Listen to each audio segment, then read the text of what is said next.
Hey there, Saber fans, Shamim here. Today's custom Saber may just hold the title of both best and worst name in all of the custom Saber community.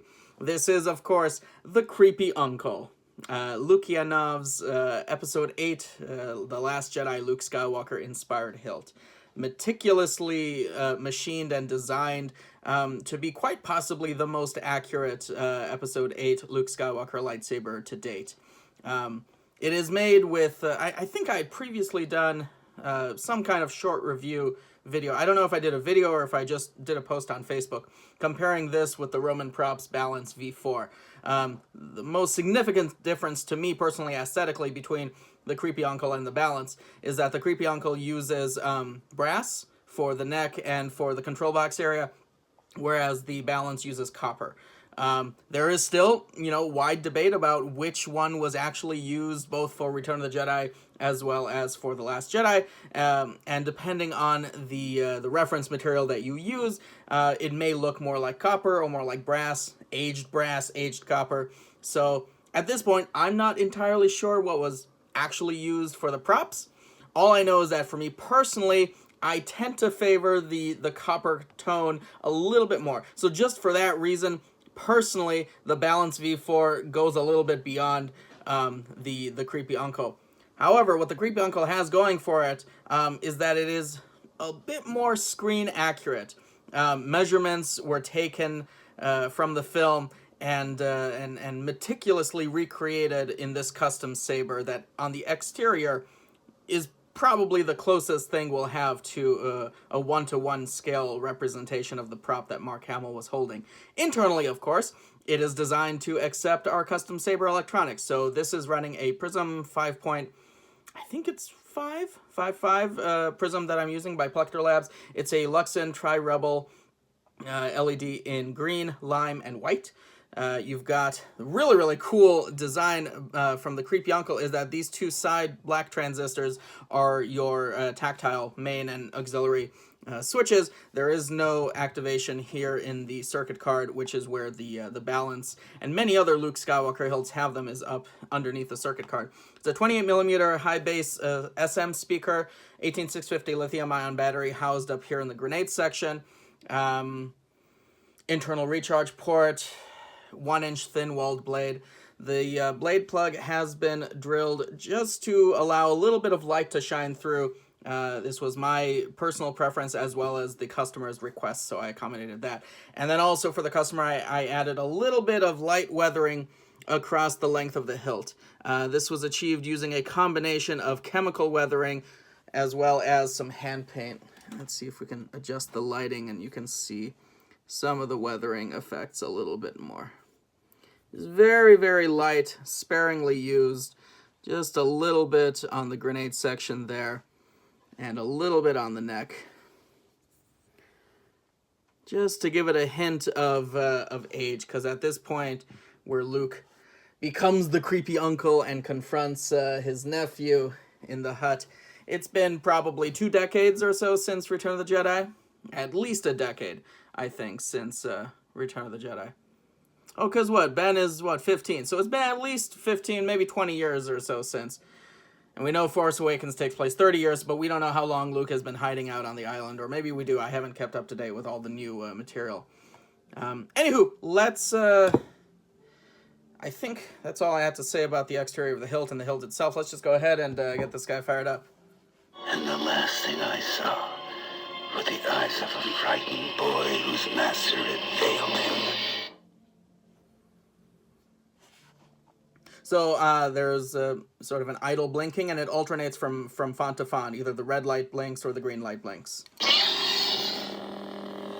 But on the font itself, both of them will blink. And there you have just a wee bit of shine through.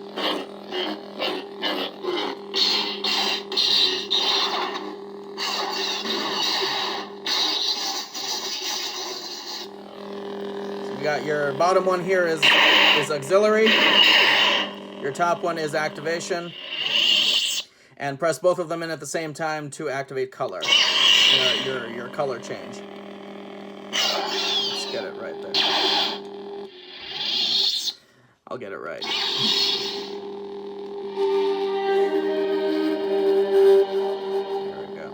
So it's just progressively, it's different shades of green, obviously.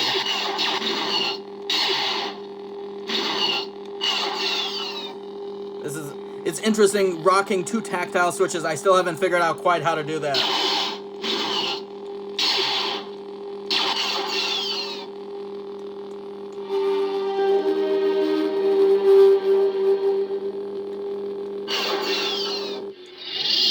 Anyway, by the end of the video, I'll be a master at it.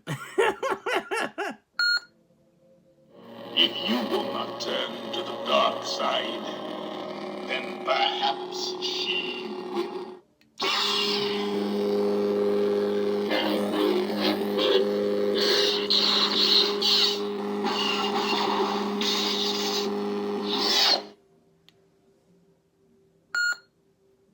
Amazing. Every word of what you just said was wrong.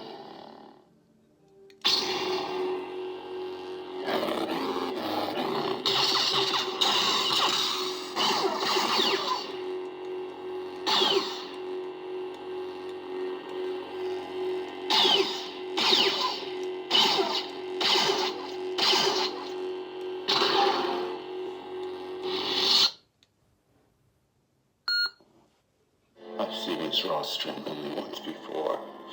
It didn't scare me enough then. It does now.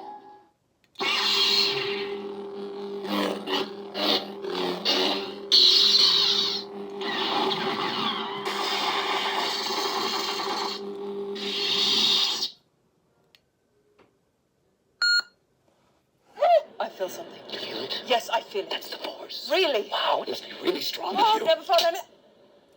Ow! Brilliant.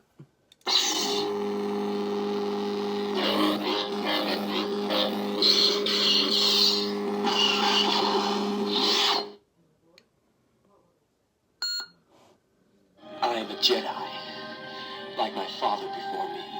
Gotta have that classic scene in there.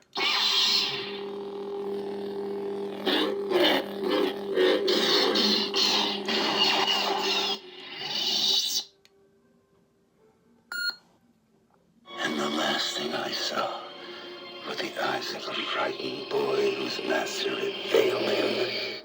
So you got your retention screw up there. It is a metric screw. It is not like an 832 or 632. It is 1.5 millimeters. Out slides your blade plug. There's a little bit of hot glue on the bottom there just to help dissipate the light. There you've got your Tri-Rebel LED. So it accepts a 1-inch thin-walled blade, which slides over the heatsink in the middle of the emitter there.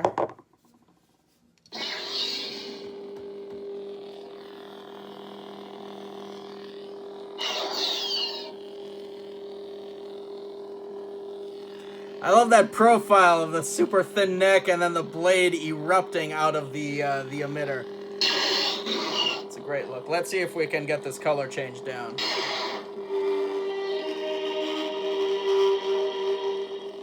We're adding a bit more green.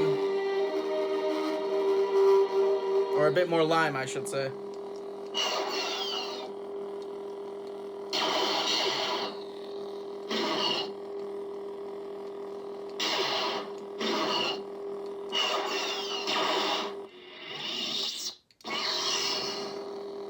I may go back into the control box and see if I can play with it a bit more to get it less finicky.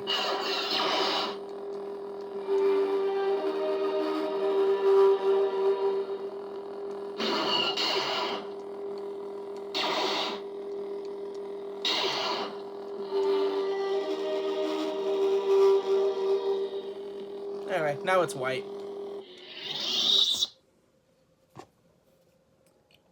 Alrighty. Let's just show off the chassis real quick. I did modify the pommel a little bit to work with the chassis that I have. If you have a creepy uncle, you'll know that there is quite a bit more metal that goes on the pommel, another inch or so. That slides. It's supposed to slide over the chassis, but the chassis that I wanted to use did not really allow for that. So there's your recharge port. There's your SD card. what you want to do is have, so this little valley there where the battery would normally go, that should line up with your control box there. And then slide that there. I did put a strip of adhesive Velcro over the side just to make it extra snug. And then your pommel goes in the rest of the way. And nothing's rattling in there. It's a laser light show in here! Anyway. So there you have it. Creepy Uncle. Best and worst name for a custom saber ever, I think. There's a part of me that really hates the fact that Luke is now a creepy uncle.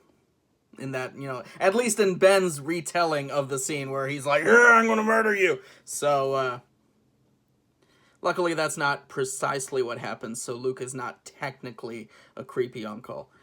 But still, you have a very accurate representation of Luke's lightsaber with the name of Creepy Uncle. So yeah, this commission is going off to a customer. Before I do that, I will play around with the switches just a bit more, or at the very least figure out exactly what motion we need to activate these two tactiles at the same time, because it is a bit of a rocky thing. So I'll play around with that for a bit more and figure that out before I send it off to the customer, but I wanted to do a quick review and show it off to everyone. This is my first time installing the Creepy Uncle, and it was quite a fun install. Yeah, and the weathering was quite a lot of fun to do. I'm very happy with how it looks in person. So anyway, thank you all so much for watching, and may the Force be with you.